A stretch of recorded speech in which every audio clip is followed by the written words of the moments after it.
To make a mango ice cream flavor. This is a 2-piece mango and 1 can sweetened carnation, and this is vanilla, 1 tablespoon only of vanilla. Shake.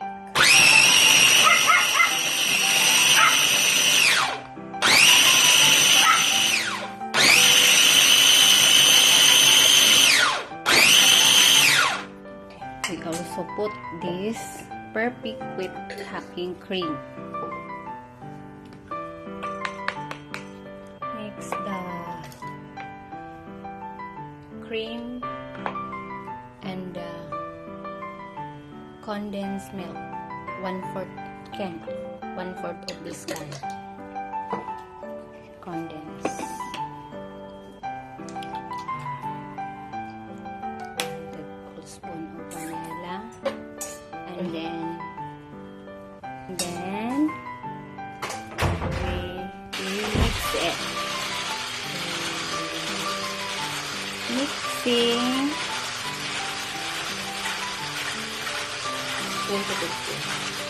Mixing this is 10 to 15 minutes. Until sticky. You're mixing the cream, condensed milk, and vanilla until making it bubbles, no? And sticky.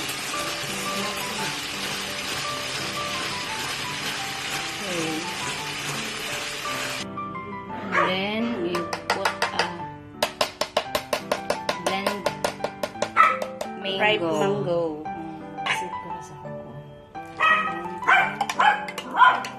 To blend mango.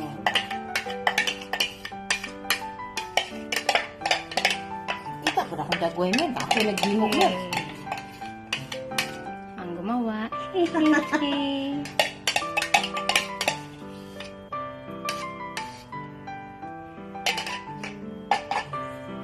Continue.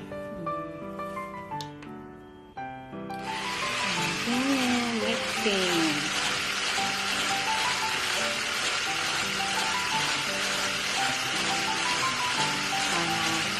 5 to 10 minutes.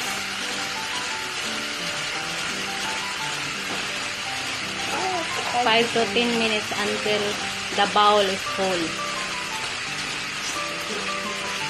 And then hard sticky.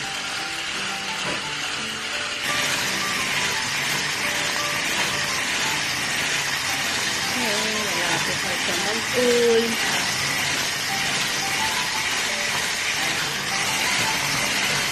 Malapit na mag-sticky.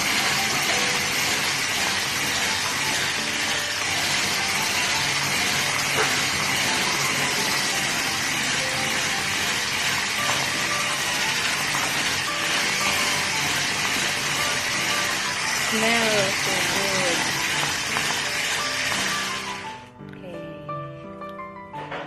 Already finished.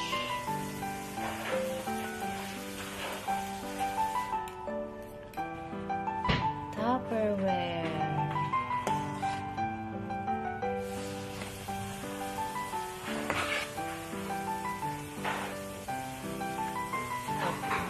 Tupperware. Second time.